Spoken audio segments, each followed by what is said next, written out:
Another agricultural technology is that of genetic modified foods. GM foods can be defined as vegetables and fruit grown from seeds whose genetic structure has been deliberately modified. This technique is used to grow bigger, more attractive, and more pest-resistant food. For example, in New Brunswick, researchers are using genetic manipulation to develop a strain of white spruce trees that are immune from the spruce budworm. Environmental activists have problems with GM foods, though.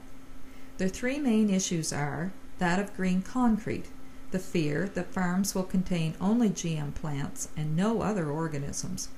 Secondly, that genetic contamination will happen, and they fear that GM plants or seeds will escape into the surrounding environment.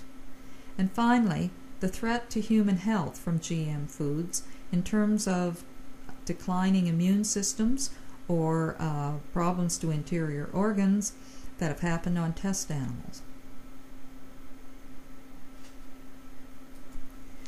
The oceans and the seas of the world are a source of food just as important as those in the land.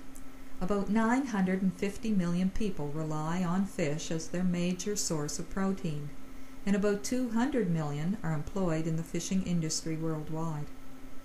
The distribution of ocean fish is controlled by the presence of the continental shelves.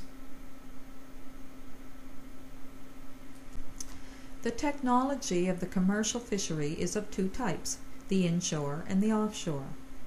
The inshore boats in Atlantic Canada are under 25 meters in length and owner-operated. Their design makes them suitable for fishing in shallow waters within 20 kilometers of shore. They had limited storage capacity and no refrigeration. Crews are small and are vulnerable to foul weather fishing. In comparison, the offshore fishery is a more capital-intensive one and less labor-intensive. The boats are 35 to 45 meters and they're stern trawlers, carrying modern equipment and owned by large corporations. This results in severe overfishing of our marine species. The world's fishing industry was revolutionized by the factory freezer trawler. These freezer trawlers, around since 1954, are about 85 meters long and equipped with a stern ramp. They could haul catches as much as 60 tons per tow. The ships have large diesel engines and remain at sea for long periods. Machines process the fish below the deck and freezer units ensure the fish stays in top condition. Global positioning technology helped navigate the vessels. Echo sounders locate the fish and estimate their numbers. Marine biologists say the effect in the fish stocks is similar to that of clear-cutting our forests. In the 1970s, governments expanded their jurisdictions over their coastal waters to 200 miles and banned foreign ships from entering it. These zones became known as Exclusive Economic Zones, or EEZs. However, Canada's fleets continued to fish, and with foreign and domestic overfishing, we saw the collapse of our northern cod fishery. Aquaculture is fish or shellfish farming and offers one way of sustainable resource development. 16% of fish produced worldwide is from fish farming. It is growing at high rates. In China, there is the high value of fishery of shrimp and salmon, mostly for foreign export markets, and the lower value domestic market of carp and tilapia. There are, however, problems with aquaculture that need addressing.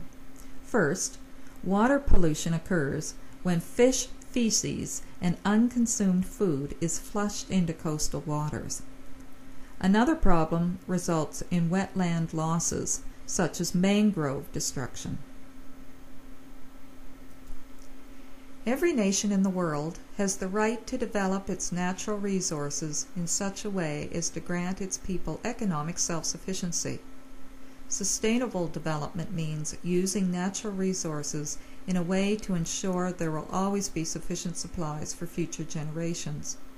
It also means harvesting the resource in a way that doesn't damage the environment.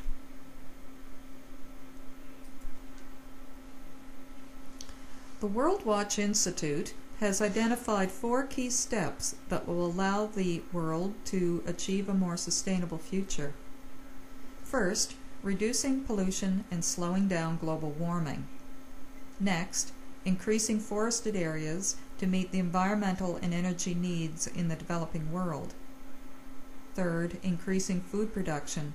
And finally, slowing down population growth.